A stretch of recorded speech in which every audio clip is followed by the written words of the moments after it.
નમસ્કાર વિદ્યાર્થી મિત્રો, ધોરણ 3 વિષય ગુજરાતી, કોરો કાચબો ભીનો ચાંદો. વિદ્યાર્થી મિત્રો, પાના નંબર 82 પર જોજો. અહીં એક ફકરો આપેલો છે. ફકરામાં બે અક્ષરો છે. એમાં ઘાટા અક્ષરોમાં એક બંધ બેસતું વાક્ય સાથે અક્ષર સાચું છે અને બીજા ખોટા છે. તો એમાં જે ખોટું છે તેના પર આપણે છેકીશું અને વાક્ય આપણે ફરીથી લખીશું. નકામો શબ્દ છેકો, મોટેથી વાંચો. આ ફકરો આપણે ગુજરાતીની નોટબુકમાં લખવાનું છે વિદ્યાર્થી મિત્રો. બરાબર, ચાલો હું ફકરો વાંચું છું. એક જંગલ હતું. બરાબર, આ વાક્ય સાચું છે. ત્યારબાદ તેમાં તેની. હવે અહીં તેની પર આપણે છેકો લગાવીશું. તેમાં એક સસલું રહેતું હતું. બરાબર, તેમાં એક સસલું રહેતું હતું. તેની પર આપણે છેકો લગાવીશું. ત્યારબાદ એક દિવસ એક કૂતરો. તેને તેની. હવે અહીં આપણે તેને પર છેકો લગાવીશું. એક દિવસ એક કૂતરો તેની પાછળ પડ્યો. એક જંગલ હતું. તેમાં એક સસલું રહેતું હતું. એક દિવસ એક કૂતરો તેની પાછળ પડ્યો. બરાબર, કૂતરાથી બચવા. તું અને તે અહીં બે આપેલા છે. આપણે તું પર છેકો લગાવીશું. કૂતરાથી બચવા તે ખૂબ દોડ્યું. બરાબર, ત્યારબાદ સસલું એટલી ઝડપથી દોડ્યું કે કૂતરું તેને પકડી શક્યું નહીં. અહીં આપણે તેના પર છેકો લગાવીશું.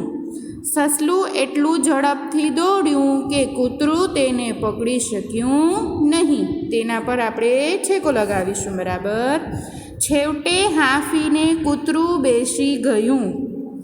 એક શિકારી આ બધું જોઈ રહેલો. તેણે તેને. અહીં આપણે તેના પર છેકો લગાવીશું. તેણે કૂતરાને પૂછ્યું, કેમ હું અને તું. અહીં બે આપેલું છે, જુઓ તો આપણે હું પર છેકો લગાવીશું. કેમ તું આટલું સસલુંએ પકડી ના શક્યો. બરાબર, કેમ તું આટલું સસલુંએ પકડી ના શક્યો. કૂતરું કહે, તું હું. બરાબર, અહીં આપણે તું પર છેકો લગાવીશું. હું મારવા માટે દોડતો હતો. તે અને પાછું ઓબ્લિક હું, એટલે હું બચવા માટે દોડતું હતું. હું પર આપણે છેકો લગાવીશું. તે બચવા માટે દોડતું હતું. હવે હું આ આખો ફકરો ફરીથી વાંચી રહી છું વિદ્યાર્થી મિત્રો, અને તે કટ કરેલા શબ્દો વાંચીને જ બોલીશ. બરાબર, શાંતિથી સાંભળજો અને નોટબુકમાં લખજો. એક જંગલ હતું. તેમાં એક સસલું રહેતું હતું. એક દિવસ એક કૂતરો તેની પાછળ પડ્યો. કૂતરાથી બચવા તે ખૂબ દોડ્યું. સસલું એટલી ઝડપથી દોડ્યું કે કૂતરું તેને પકડી શક્યું નહીં. છેવટે હાંફીને કૂતરું બેસી ગયું. એક શિકારી આ બધું જોઈ રહેલો.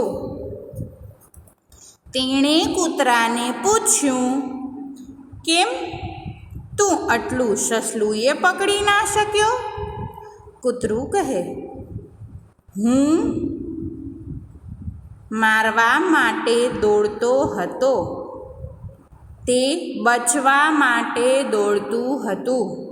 બરાબર વિદ્યાર્થી મિત્રો, હવે અહીં મોટેથી ગાઓ. આ આપણે ગાવાનું છે. ચાલો મારી સાથે ગાજો હો. પહેલું, ચકાચક ચકરી, હરતી ફરતી બકરી, ખટાખટ વાદળા, ધડાધડ દળી પડ્યા. બીજું છે, વાઘ હરતો ફરતો, મીઠાઈ શોધતો કૂતરો, સિંહથી ડરતા ડરતા, તારા બધા ખરતા. બરાબર વિદ્યાર્થી મિત્રો, હવે પાના નંબર 83 પર જોવો. અહીં કેટલાક પ્રશ્નો આપેલા છે. આ પ્રશ્નોના જવાબ તમારે લખવાના છે હો વિદ્યાર્થી મિત્રો. શું કેવું છે તે કહો. જુઓ, પહેલું છે, લીસું કે ખરબચડું. હવે અહીં ચોપડીનું પુઠ્ઠું કેવું હોય? લીસું કે ખરબચડું? આ બધાય જવાબ તમારે લખવાના છે ઓ વિદ્યાર્થી મિત્રો. નવી નોટનું પાનું લીસું કે ખરબચડું કેવું હોય? તમારા ગાલ કેવા હોય? તમારા મમ્મીના ગાલ કેવા હોય? બરાબર. હવે બીજું છે જુઓ, પોચું કે કઠણ? કાચું પપૈયું કેવું હોય છે? પોચું હોય છે કે કઠણ હોય છે? એ લખવાનું છે. પાકું પપૈયું કેવું? પોચું કે કઠણ? ગાલ કેવા? પોચા કે કઠણ? અને હથેળી કેવી? પોચી કે કઠણ? બરાબર. ત્યારબાદ ત્રીજું છે, સુગંધવાળું કે દુર્ગંધવાળું? એઠવાડ કેવી હોય છે? ત્યારબાદ દાળ કેવી હોય છે? ધોયેલા વાળ કેવા હોય છે? અને ધોયા વગરના વાળ કેવા હોય છે? આમાં તમને સુગંધ આવે કે દુર્ગંધ આવે એવું લખવાનું છે. આ તમારે ગુજરાતીની નોટબુકમાં લખવાનું છે હો વિદ્યાર્થી મિત્રો. ત્યારબાદ હસો. ચાલો આપણે હસી લઈએ. શિક્ષક હતા એક. ફટાફટ પેન્સિલ આપ. ગુરુજી, સર તમારી પાસે જ છે. શિક્ષક, ક્યાં છે?